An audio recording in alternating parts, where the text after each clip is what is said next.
Great morning. Great morning. Great morning. Come on in, you guys. Come on in. I'm trying to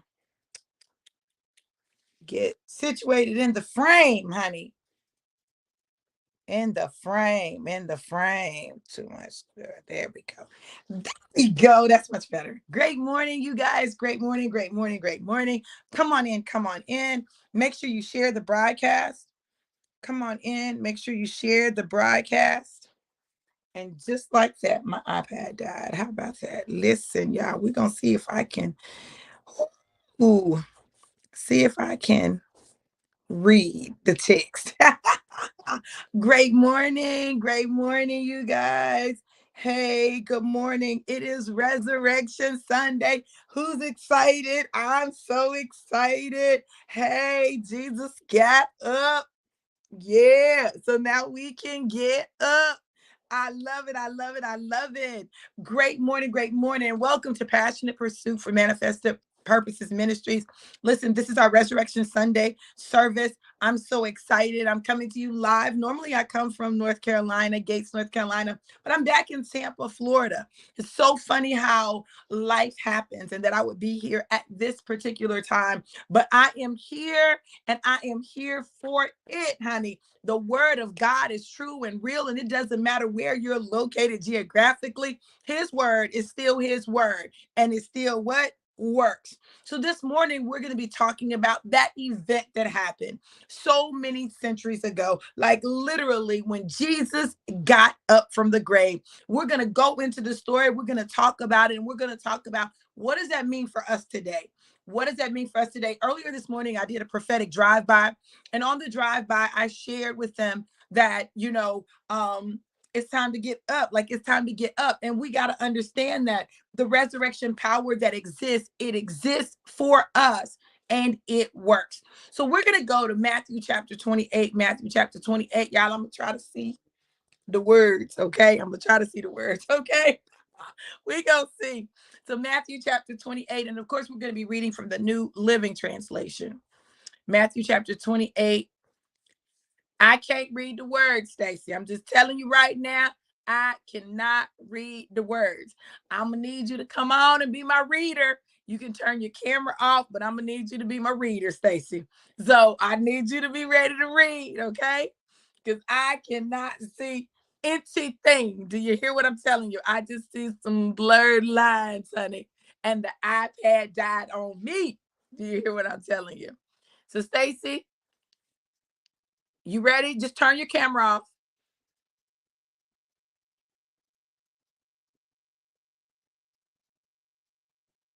You look good, girl. All of that you doing.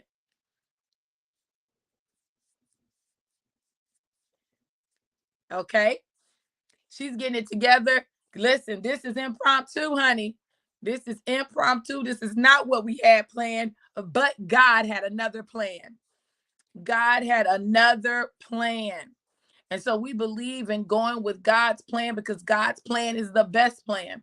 As I've been in Tampa, it's been so interesting to me because, it used to be that Tampa was home, but it no longer feels like home. Like I feel like I'm a guest, like I'm literally a visitor. When for 11 years, this was home. Like you couldn't have told me probably 5 months ago that I was going to leave Tampa because I would have told you that is not the truth.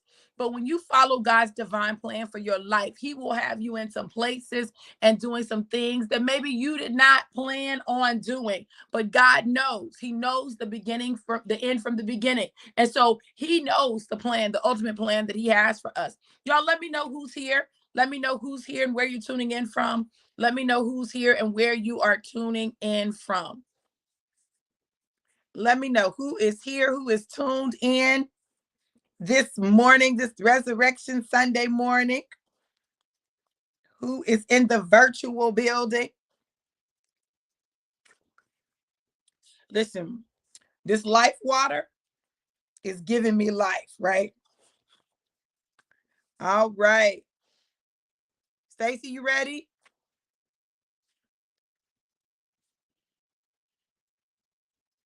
Hey, Cherie, how are you? Hi, Cherie. Oh, Cheryl.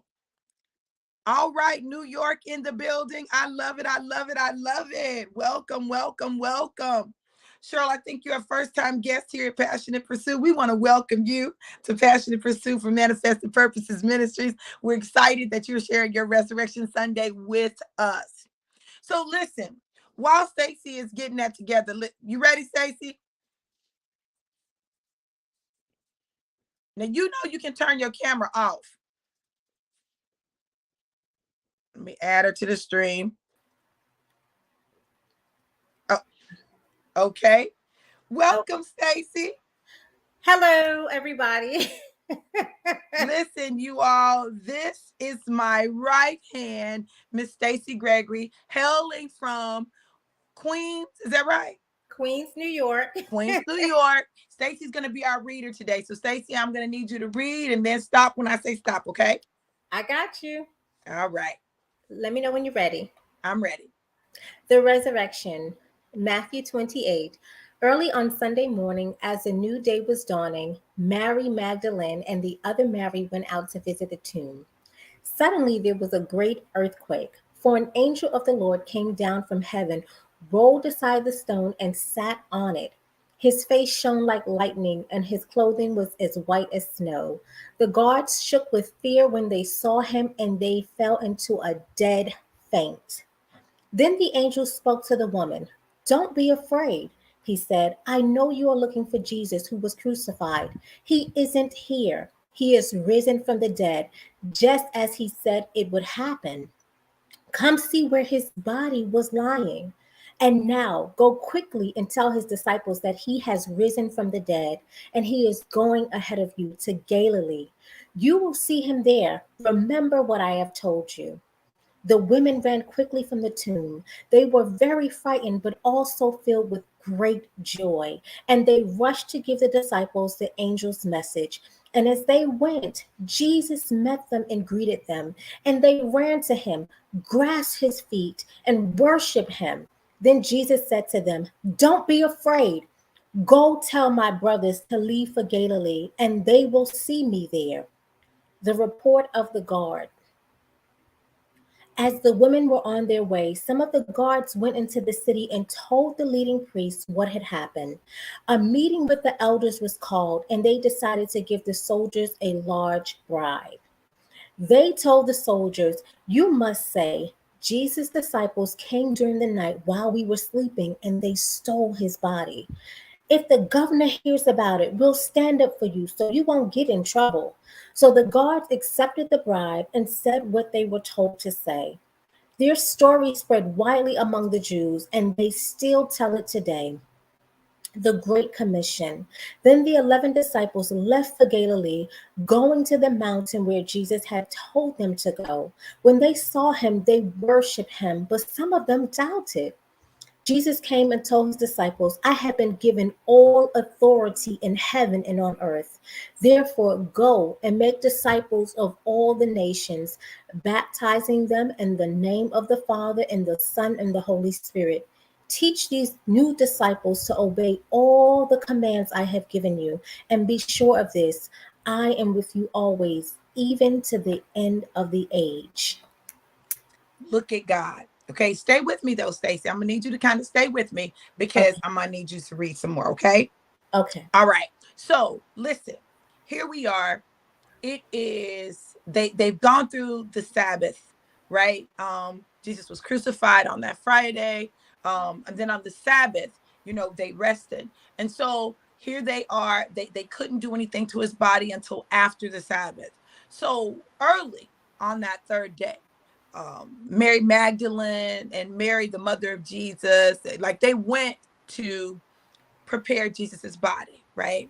So he was already in the tomb, but they wanted to prepare his body. And so when they go in to prepare his body with the spices and the oils and everything, they get there and there is the stone in front of the tomb, two guards on the side, and suddenly an angel shows up. What, right? So the angel shows up, the angel tells them, listen, look, You know, you're looking for Jesus. He's not here. He's risen like he said he would. This is after he done shook the guards. The guards are all shaking and stuff. Stone rolls away. And then he tells them, go see where he lay. I want you to see for yourself what happened. Now, I want you all to pay very close attention because we're going to connect this to our lives today. Okay. He said, go see where he lay. Because I want you to see that that's where he was, but he's no longer there. I'm telling you, he's gone. I'm telling you, he's resurrected. I'm telling you, he's changed. But I want you to go look for yourself so that you can see for yourself that he's not there anymore, that he's no longer in the tomb where he was laid. I know you saw them lay him in the tomb, but he's not there anymore. His body is gone. Didn't he tell y'all that he was going to get up? Didn't he tell you that he was going to rise? Did he tell you that he was going to be a resurrection? He said all that. Now, I just need you to go look so that you can see. And once you look and see, then I need you to go tell the disciples. Go tell the disciples that what you've seen. Tell them, meet you in Galilee. Like, he's going to be in Galilee. Go to Galilee, right? So listen to this.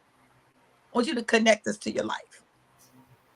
Have you ever noticed that when you go through things, a lot of times people will they'll doubt, they'll question you, they won't believe your change is real, right? And so they have to see for themselves that the change is real. Have to see for themselves that you're no longer the same person. They have to see for themselves that there's been a transformation in your life. They have to see for themselves that you're no longer that person. They have to see where you left the stuff of the past so that you can go into your destiny. They have to see it to believe it. You know, people often say, I'm from Missouri, the show me state. You got to show me. I got to see it. See, the angel understood that the women were going to be in shock. Now, listen, there are a lot of places that I could have come from because you know that when you look at the Bible and you look at those Matthew, Mark, Luke, John, they tell very similar stories from different vantage points, right?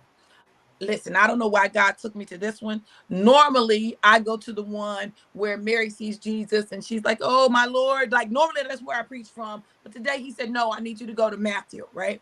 So in Matthew, the focus is a little different.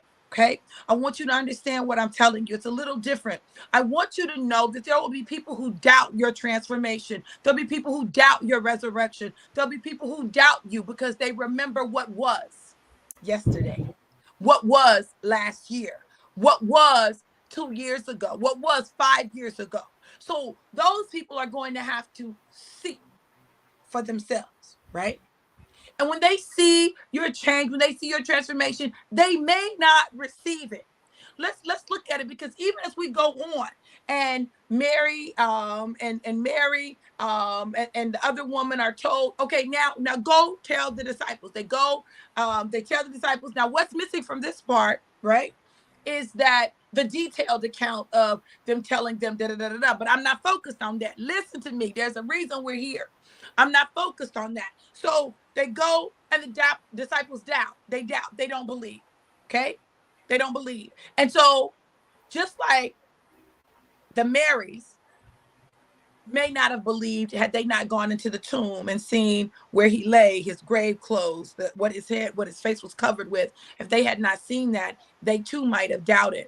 But when they went on the journey, not only did they go on the journey, but on the journey, they encountered Jesus on their way to the disciples. Why did they encounter Jesus on their way to the disciples? It provided them with another touch point. Look, in sales, they say that normally you got to touch people at least 3 times in order for them to engage in an action, right? Got to touch them at least 3 times in order for them to engage in action. So they went to the tomb. The angel had the stone roll away. Then they saw where Jesus lay. Then they encountered Jesus. Look, Jesus is really resurrected and we get to see him. And he said, now go tell the disciples what you saw. Tell them to meet me in Galilee. So they go. Now they really believe.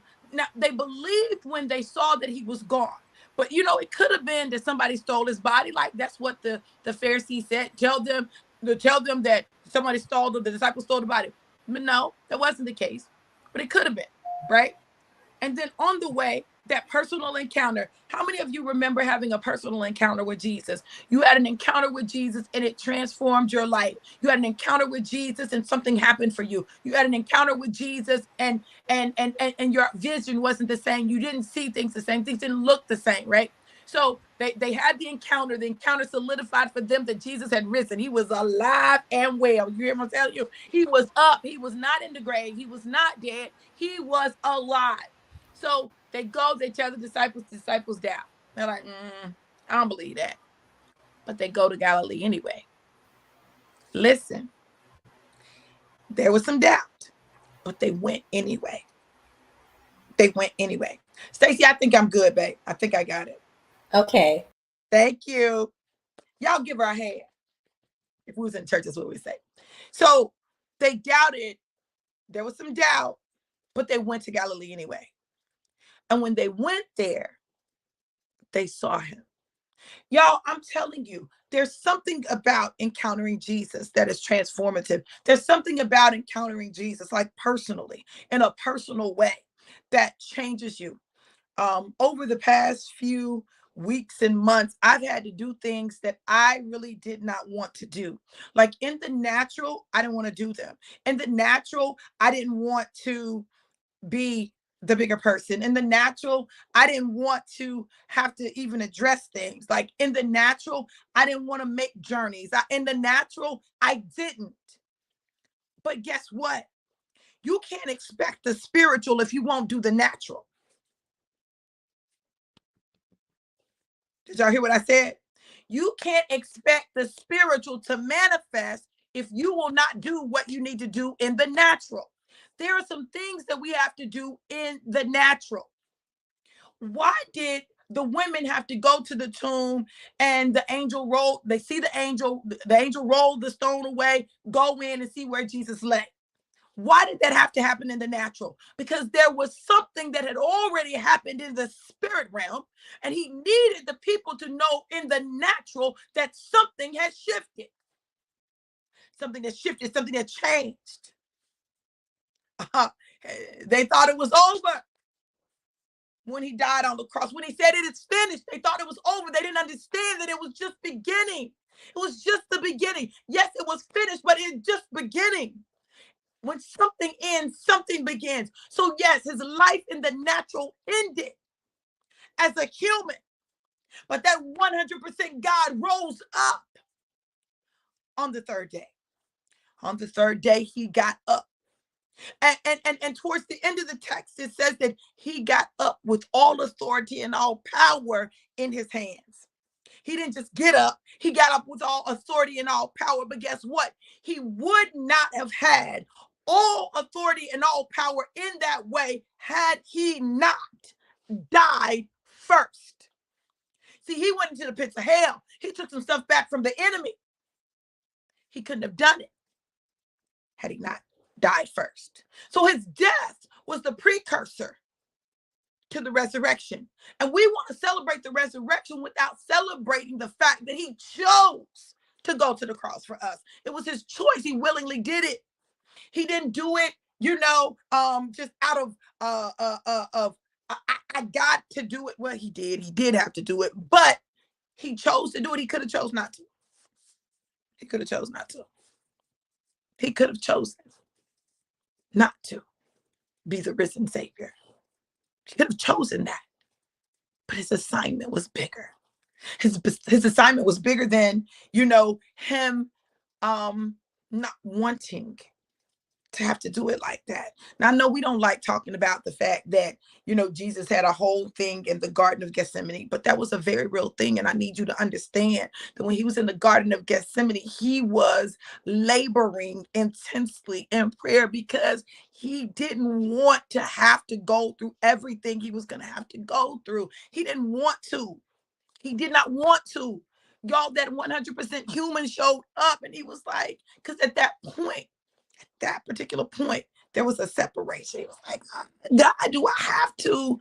Is there any other? I know this is my assignment, but is there any other way that we can get it done? Like, if there's just another way we can do it, can we just do that?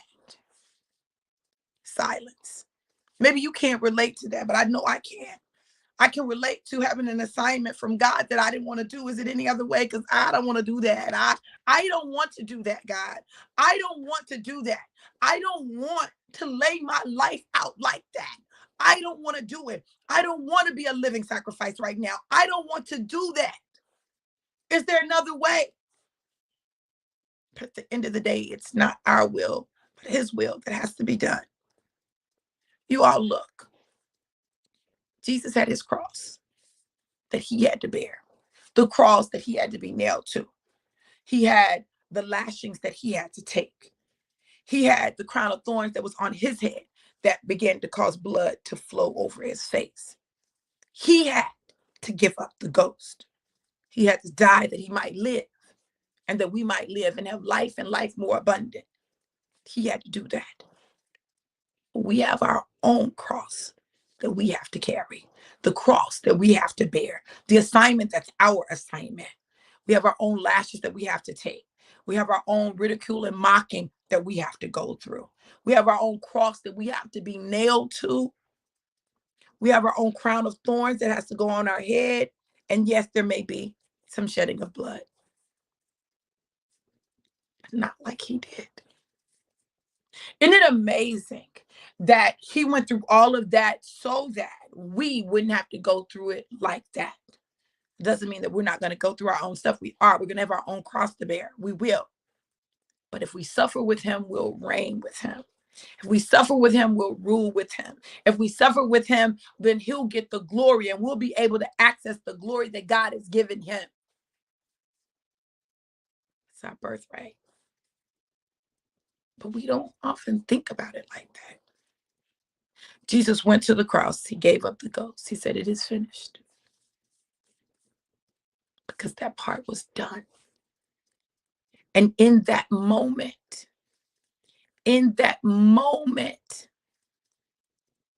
something happened. And it shook the foundations of the world. And the veil of the temple split from the bottom to the top. And when that veil split, something happened. Graves were shaken open. God is trying to shake the grave of the dead things of your life so that they can be moved out of the way, so that you can get up. Look, I don't know what your cross has been. I don't know all of the things that you've gone through. But can I say this to you? Jesus' resurrection was so important because when he was resurrected, he came back with all power and all authority. And then before he ascended, he gave it to us, handed us the keys.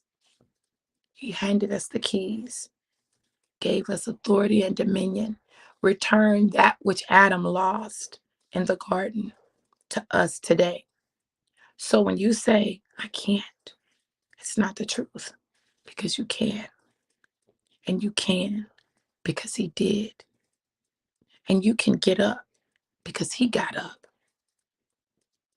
We make it complicated. We make it difficult. We make it legalistic, but it's not.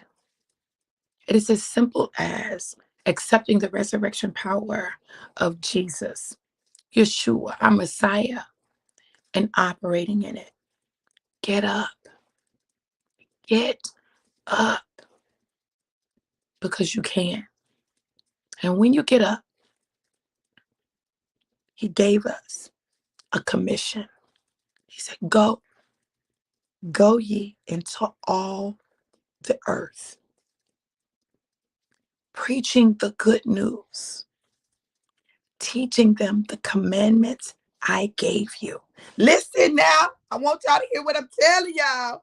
What did Jesus tell the disciples? A new commandment I give to you, but it wasn't new. A new commandment that I give to you, that you would love one another and that you would love your neighbor as yourself. See, what the enemy meant for evil, God used it for good. You may feel like some people have nailed you to the cross.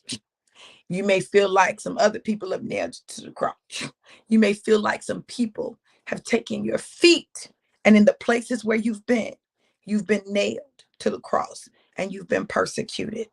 But the good news is when you give up the old, the hurt, the anger, the frustration, when you give that up and you can acknowledge that the work of the cross is finished in your life, is finished.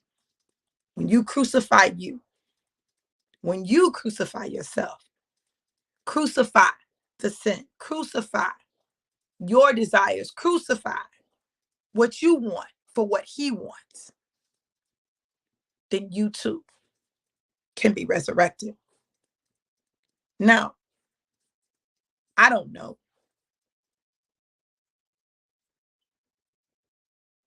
I don't know what that means to you, but I'm going to share with you what it means to me. It means that everything that I've gone through throughout my entire life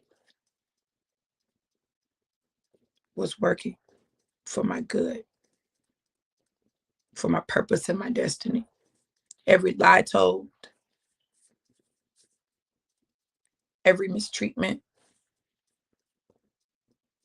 every attack, all of it, every failed relationship, failed marriage, the things that I didn't get right in my life, all of it is being used by God. And this is why it's so important for us to get up out of our past, out of our failures, out of our mistakes, because someone has to go tell the other people, I got up and you can get up too. People ask me, why do you tell people, Dr. V, that you've been married 5 times? Why do you tell that? I tell it because somebody needs to know. It doesn't matter how many times you've been married at all. God can still use you. You still have value. You still have worth. It doesn't matter what you've gone through. God can use you. You still have value. You still have worth. It doesn't matter what's transpired in your life. God can still use you. You still have value. You still have worth. It doesn't matter who counted you out. God can still use you because you still have value. You still have worth. I know they're going to the tomb expecting you to be dead. I know they're looking for your grave site. I know that they don't think that you've changed. They don't think that you've been transformed. I know that. But look, it doesn't matter because God can do what he desires to do in your life. And all you have to do is say yes and get up.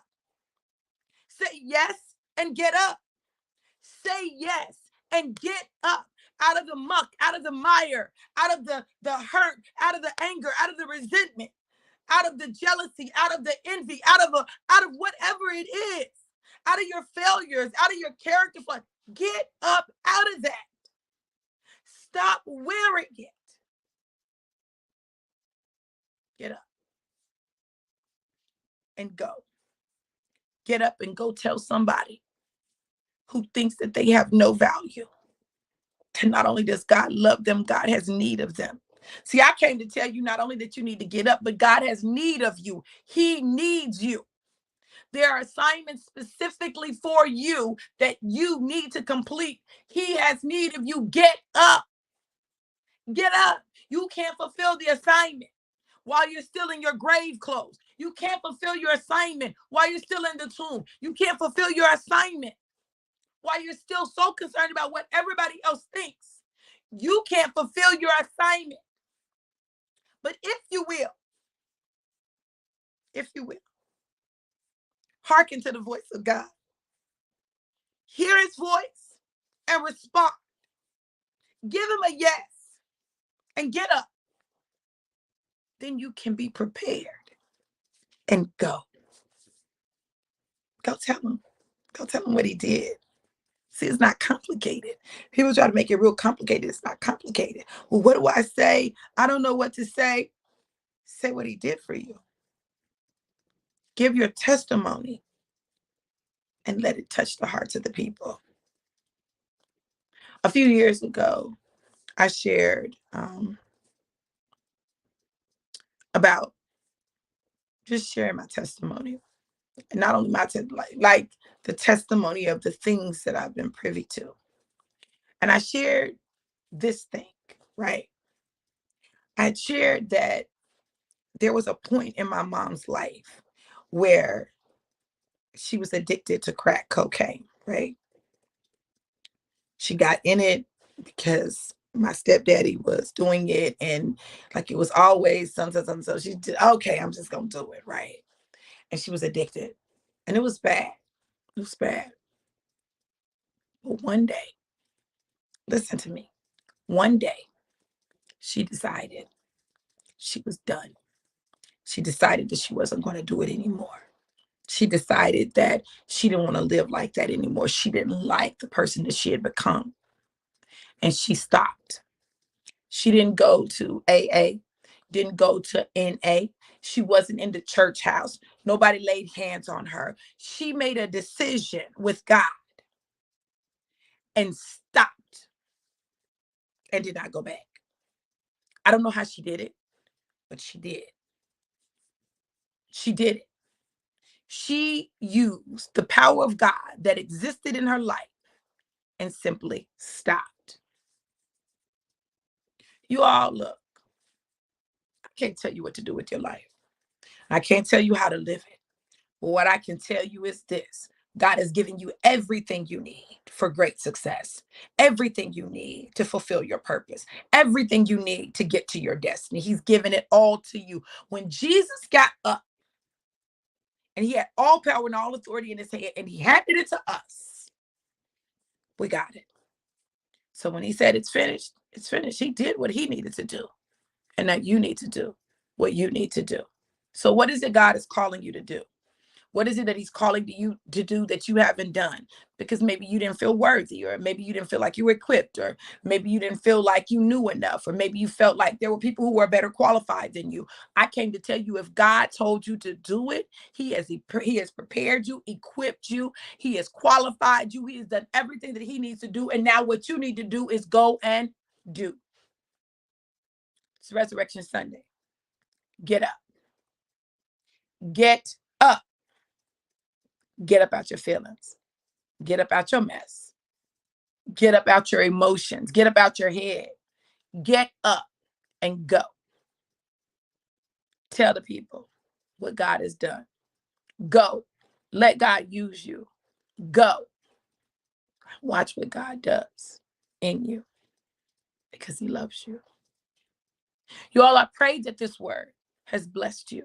I pray that you've gotten something that gives you the courage to get up and go, to get up and do, to release the past in the past so that you can move forward into your future.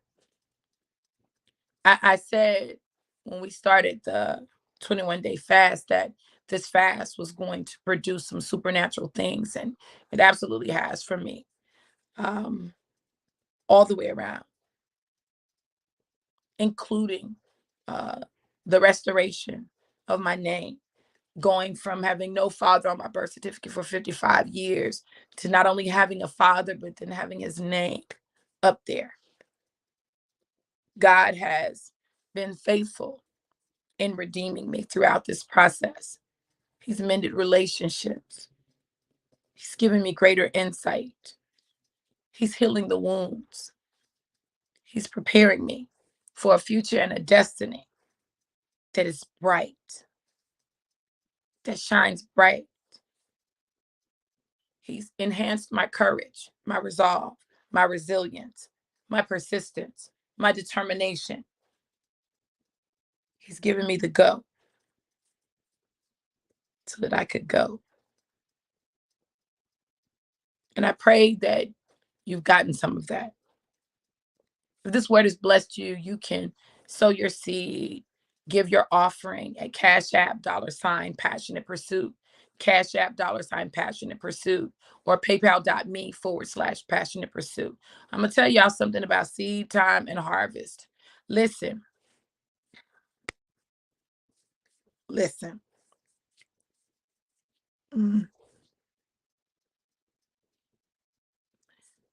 I remember I was doing a prophetic drive-by and God said, tell the people to give. He said $21, some multiple of 21. He said, tell the people to give 21. There's something about that 21. A woman was struggling. She was struggling. She was really having a tough time. Like everything was falling apart. She sacrificed. And gave a $21 seed. February 13th. The end of March, she got a $21,000 grant. $21,004 grant. He not only gave her a 1,000-fold return on the seed that she sowed, but he gave her a little extra. Listen, as we're getting ready to go into preparation for Pentecost, we got 50 days. I challenge you to sow a $50 resurrection seed, a $50 resurrection seed, a $50 resurrection seed. Watch what God does over the next 50 days. Watch what he does. I'm telling you, God is doing some supernatural stuff, and he's challenging his people to step up. Step up. You want to see abundance? Sow. And it's in your sowing that you unlock your harvest. There's some things that are only unlocked through sowing, through giving. Like, I'm just telling y'all, listen, I've watched it happen. If you want to break the back of poverty or financial challenge, sow a $50 seed. Sow a $50 seed. $50. And watch what God does over the next 50 days. Watch your breakthrough. I want your testimonies when it happens. So I want your testimonies. Okay? I want your testimony. When it happens, I want your testimony. Because God is trying to get us to a place. Where we can see his faithfulness. But it requires us to put something in the ground. So your $50 seed at Cash App $Passionate Pursuit, Cash App $Passionate Pursuit, or PayPal.me/Passionate Pursuit. $50 seed or some multiple of 50. $50 seed or some multiple of 50, and watch what God does in your life. Because I don't want to limit y'all. I don't want to limit you. I'm just telling y'all, I listen to God, do what he says do, okay? Look, I'm so grateful for you all being here today. I pray that this Resurrection Day, this Resurrection Sunday has inspired you, that it sparked something inside of you, that is encouraged you, that you are ready to go take the world on by storm, because you know that God has already done the work. Jesus has completed a finished work, and now it is time for you to get up and go. I pray God's blessings upon your life. May you walk out today in total dominion and authority and see the hand of God show up in every situation in your life. He cares about you. You all have an amazing and blessed day. Be blessed.